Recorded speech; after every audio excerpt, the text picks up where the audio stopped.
আজকে এমন একটা রেসিপি বানাচ্ছি যেটা সকালবেলা রুটি পরোটার সাথেও খেতে পারবেন, দুপুরবেলা গরম ডালের সাথেও খেতে পারবেন, আবার রাত্রিবেলাও রুটি পরোটার সাথে খেতে পারবেন। মানে একটা রেসিপিতেই আপনি সকালের ব্রেকফাস্ট, দুপুরের লাঞ্চ আর রাত্রে ডিনার পর্যন্ত করতে পারেন। এই জন্যে আমি এক বাটি কাঁচা লঙ্কা নিয়ে নিয়েছি। আমি এরকম লম্বা ধরনের কাঁচা লঙ্কা নিয়েছি, আপনাদের বাড়িতে যে ধরনের কাঁচা লঙ্কা আছে সেগুলি আপনি নিতে পারেন। এবার একটা প্যানের ভেতর এই 250 মতো জল দিয়ে দিলাম। জলটা গরম করতে দিয়ে দিয়েছি। এবারে আমি এর ভেতর দিয়ে দিচ্ছি হাফ টেবিল চামচ মতো লবণ। এবার লবণটাকে ভালো করে গুলে নিচ্ছি। গ্যাসের ফ্লেমটা ধরিয়ে দিয়েছি। এবারে যখন লবণটা গলে গেছে তখন আমি এর ভেতর দিয়ে দিচ্ছি বোটা সহ কাঁচা লঙ্কা। বোটা সহ কেন নিয়েছি সেটা আমি পরে বলছি। কাঁচা লঙ্কাগুলোকে একটু ভাপিয়ে নেব, খুব বেশি সেদ্ধ করবো না, জাস্ট একটু ভাপিয়ে নেব। এই জন্য মিনিট দুয়েক আমি ঢাকা দিয়ে দিলাম। 2 মিনিট হয়ে গেছে। দেখুন, দেখেই মনে হচ্ছে কাঁচা লঙ্কাগুলো কিন্তু একেবারে নরম হয়ে গেছে। এবার আমি জল থেকে তুলে নেব।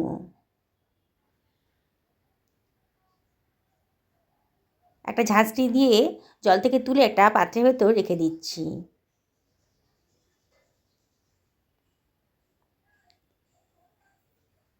সমস্ত লঙ্কাগুলোকে আমি জল থেকে এইভাবে তুলে নিলাম। একটা ফুটোওয়ালা পাত্রের ভেতর দিয়ে দিয়েছি। তারপর একটা কিচেন টওয়েল দিয়ে লঙ্কাগুলোর গাগুলো মুছে নিচ্ছি যাতে এক ফোঁটাও জল না থাকে। বোটা সহ নিয়েছি কারণ বোটাটা ফাটিয়ে দিলে পরে বোটার মধ্যে দিয়ে কিন্তু লঙ্কার ভেতরে জল ঢুকে যেত। আর বোটা সহ রেখেছি বলে লঙ্কার ভেতরে কিন্তু শুকনো আছে। দেখুন, লঙ্কার ভেতরটা কিন্তু শুকনো আছে।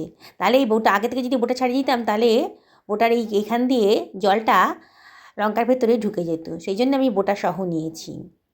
এবার আমি লঙ্কার বোটাগুলোকে ছাড়িয়ে নেব। সমস্ত লঙ্কার বোটাগুলোকে ছাড়িয়ে নিয়ে আমি একটা মিক্সার গ্রাইন্ডারের ভেতর দিয়ে দিচ্ছি।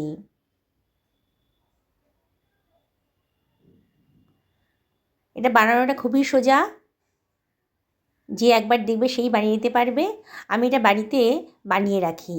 যখন কোনো তরকারি টরকারি খেতে ইচ্ছা করে না তখন কিন্তু এটা দিয়েই আমার রুটিও খাওয়া হয়ে যায়, সকালে ব্রেকফাস্টও হয়ে যায়, দুপুরে গরম ডালের সাথেও খাওয়া হয়ে যায়, আবার রাত্রেও খাওয়া হয়ে যায় রুটির সাথে। এবার আমি এটাকে একটু গ্রাইন্ড করে নিলাম। খুব বেশি মিহি করিনি, একটু দানা দানা মতনই রেখেছি। এটা সরিয়ে রাখলাম। এবার ছোটো একটা হামালদিস্তার ভেতর নিয়ে নিলাম বেশ খানিকটা রসুনের কোয়া। একটু থেতো করে নিচ্ছি রসুনের কোয়াগুলো।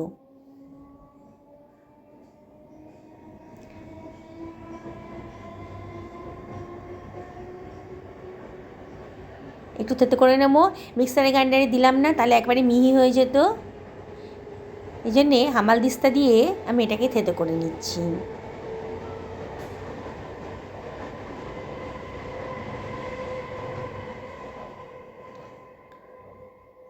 হয়ে গেছে থেতো করাটা। দেখুন কীরকম হয়েছে। এরকম গোটা গোটা রাখতে হবে। একটা ফ্রাই প্যান গরম করে নিয়েছি। এর ভেতর দিয়ে দিচ্ছি 3 টেবিল চামচ মতো সাদা তেল। আমি এখানে সাদা তেল দিচ্ছি, আপনারা ইচ্ছে করে যে কোনো তেলই ব্যবহার করতে পারেন।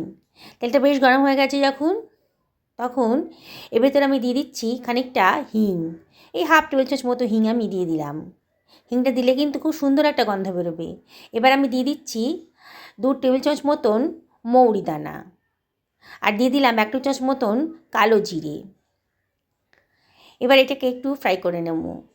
অনবরত নাড়তে হবে। বেশ সুন্দর একটা গন্ধ বেরোতে আরম্ভ করে দিয়েছে। মশলাটা ভাজা হয়ে গেছে। ভালো করে এটাকে একটু ফ্রাই করে নেব। অনবরত নাড়ছি যাতে পুড়ে না যায়।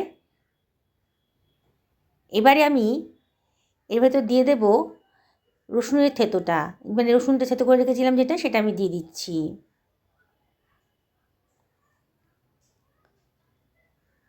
আবারও সব কিছু ভালো করে মিশিয়ে নিতে হবে। সমস্ত রসুনটাকে দিয়ে দিলাম। আপনারা যদি রসুন থেঁতো না করতে পারেন তাহলে কুচি কুচি করে কেটেও দিতে পারেন। আবারও সব কিছু ভালো করে মিশিয়ে নিচ্ছি। সুন্দর একটা গন্ধ বেরোতে আরম্ভ করেছে। যতক্ষণ না রসুনটা ফ্রাই ততক্ষণ কিন্তু নাড়তে হবে। দেখুন রসুনের কালারটা কিন্তু চেঞ্জ হয়ে গেছে। এবার আমি দিয়ে দিচ্ছি গ্রাইন্ড করে রাখা কাঁচা লঙ্কাটা।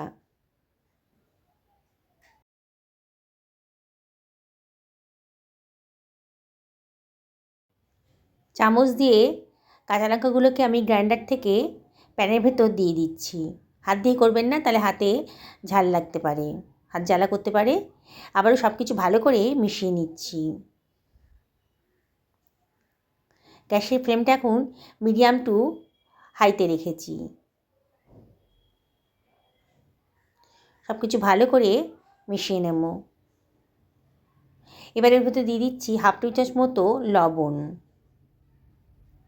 আর দিয়ে দিচ্ছি হাফ টি চামচ মতো হলুদের গুঁড়ো, আর দিয়ে দিচ্ছি হাফ টি চামচেরও কম কাশ্মীরি লঙ্কার গুঁড়ো।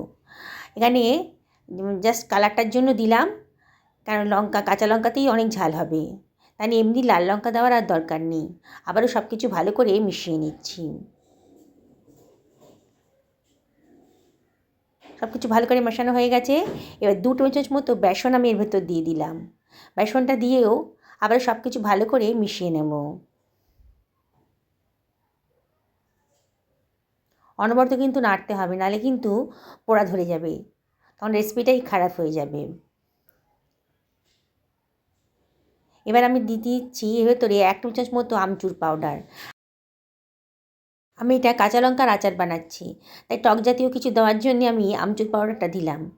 আপনারা যদি আমচুর পাউডার না থাকে তাহলে তেঁতুলের পাল্পও দিতে পারেন, আর না হলে লেবুর রসও দিতে পারেন। এখানে 2 টেবিল চামচ মতো ভিনিগার আমি দিয়ে দিলাম।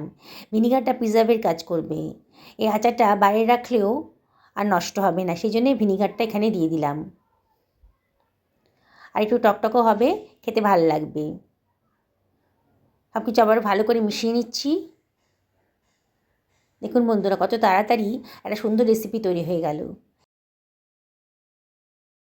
আপনি এটা বানিয়ে রাখবেন, 7 দিন পর্যন্ত অনায়াসে খেতে পারবেন, কোনো তরকারির প্রয়োজন হবে না। সকালে ভালো থাকুন এই কামনা করে ভিডিওটা শেষ করলাম।